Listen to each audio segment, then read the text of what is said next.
अस्सलामुअलैकुम दोस्तों and welcome to ताली टीवी। दोस्तों, एल्बर्ट आइंस्टाइन के नाम से तो हम सब लोग वाकिफ हैं, चाहे हमें साइंस में दिलचस्पी हो या ना हो। इसमें कोई शक नहीं कि एल्बर्ट आइंस्टाइन मशहूर साइंसदानों की लिस्ट में आते हैं। जदीद साइंस की चंद अहम इंतहाई सतून एल्बर्ट आइंस्टाइन की काविशों से ही खड़े हैं। लेकिन दोस्तों, आज मैं आपको आइंस्टाइन की जिंदगी के बारे में बताने नहीं जा रहा, बल्कि मैं उस वाक़े पे बात करने जा रहा हूँ जो कि आइंस्टाइन के मरने के बाद पेश आया था। दोस्तों, यह अजीबोगरीब वाकया 17 अप्रैल 1955 को पेश आया था। उस दिन इस अजीम साइंसदान को सीने में तकलीफ महसूस हुई। आइंस्टाइन उस दिन अमेरिका के शहर न्यू जर्सी में मौजूद था। उस दिन इसे शदीद तकलीफ हो रही थी, जिस वजह से इसे प्रिंसटन हॉस्पिटल में एडमिट कर दिया गया था। इसकी अगली सुबह आइंस्टाइन की मौत हो गई। इसकी उम्र उस वक्त 76 साल थी। इसकी मौत की वजह हार्ट फेलियर थी। आइंस्टाइन की मौत की खबर दुनिया भर में फैलना शुरू हो गई, लेकिन हॉस्पिटल में आइंस्टाइन के साथ कुछ इंतहाई अजीबोगरीब हो रहा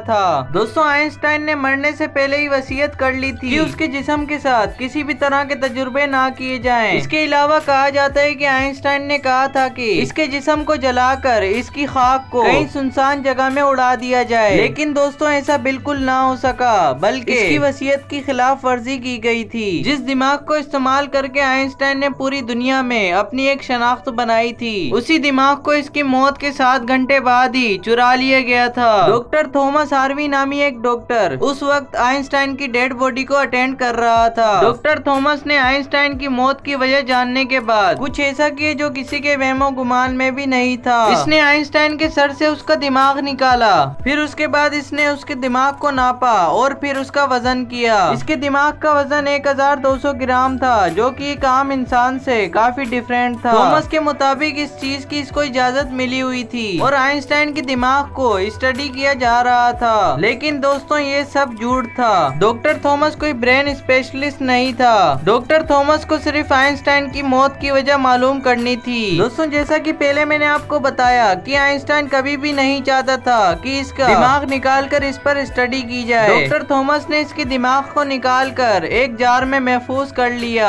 ये सब करने के बाद ये सीधा आइंस्टाइन के बेटे हेंस आइंस्टाइन के पास गया और इसने इसको मनाना शुरू कर दिया कि ये आइंस्टाइन के दिमाग को निकालना चाहता है, जो कि ये साइंटिफिक स्टडी के लिए इस्तेमाल करेगा। लेकिन ये दिमाग पहले से ही निकाल चुका था। काफी मनाने के बाद आइंस्टाइन के बेटे ने इसको इसकी इजाजत दे दी। इसके 3 दिन के बाद 20 अप्रैल 1955 को मशहूर अखबार न्यूयॉर्क टाइम्स ने खबर शाया की कि आइंस्टाइन के बेटे की रजामंदी से डॉक्टर थॉमस ने आइंस्टाइन का दिमाग निकाल लिया है। ये खबर सामने आते ही बेशुमार लोगों ने आइंस्टाइन के दिमाग को देखने की ख्वाहिश जाहिर कर दी, जिनमें से साइंटिस्ट और डॉक्टर भी शामिल थे। ये सब लोग प्रिंसटन हॉस्पिटल पहुंचना शुरू हो गए। प्रिंसटन हॉस्पिटल की इंतजामिया डॉक्टर थॉमस का इंतजार कर रही थी, क्योंकि दिमाग उसके पास था जिसको उसने अपने घर में रखा हुआ था। लेकिन डॉक्टर थॉमस उस वक्त हॉस्पिटल पहुंचा ही नहीं। उन दिनों जदीद दौर नहीं था, जिस वजह से डॉक्टर थॉमस को ट्रेस करना इंतहाई मुश्किल था। हॉस्पिटल की इंतजामिया पर शदीद प्रेशर था। बिल आखिर हॉस्पिटल से डॉक्टर थॉमस को फारिग करने के ऑर्डर जारी कर दिए गए। डॉक्टर थॉमस हॉस्पिटल से फारिग तो कर दिया गया, लेकिन आइंस्टाइन का दिमाग इसी के पास मौजूद था, जो कि ये अपने साथ ही ले गया। डॉक्टर थॉमस हार्वे आइंस्टाइन के दिमाग को लेकर यूनिवर्सिटी ऑफ पेंसिल्वेनिया चला गया और अपने एक दोस्त के साथ मिलकर इसने आइंस्टाइन के दिमाग के 200 टुकड़े कर दिए। कुछ टुकड़े इसने आइंस्टाइन के पर्सनल डॉक्टर जिमरमैन को भिजवा दिए, जिसको इसने पहले से ही वादा किया हुआ था, और बाकी टुकड़े इसने गिलास जार में अपने लिए संभाल कर रख लिए। इसके बाद डॉक्टर थॉमस हार्वे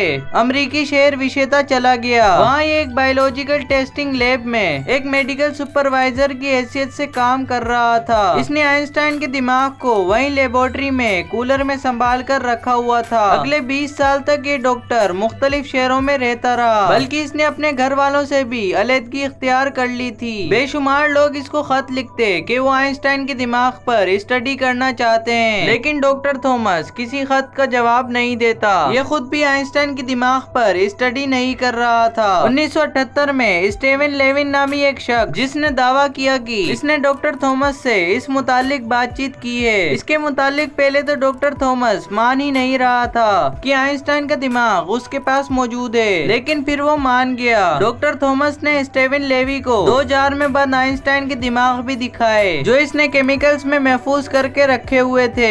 इस दौरान डॉक्टर थॉमस हार्वे सर्वे ने कुछ साइंटिस्ट को आइंस्टाइन के दिमाग के टुकड़े भी भिजवाए। दोस्तों, डॉक्टर थॉमस की मौत 2007 में हुई थी। इसकी मौत से पहले इसने आइंस्टाइन का दिमाग प्रिंसटन हॉस्पिटल में पहुंचा दिया था और अब कुछ आइंस्टाइन के दिमाग के हिस्से मटर म्यूजियम में पड़े हुए हैं, जिसकी तफसील मैंने पहले वीडियो में बता दी है। उसका लिंक डिस्क्रिप्शन में मौजूद है। दोस्तों, अगर आज की वीडियो आपको अच्छी लगे तो सब्सक्राइब कर दें और बेल आइकन पर भी क्लिक कर दें ताकि हमारी आने वाली हर वीडियो का नोटिफिकेशन आप तक बआसानी पहुंच सके। अब तक के लिए सिर्फ इतना ही। मिलते हैं नेक्स्ट वीडियो में। अल्लाह हाफिज।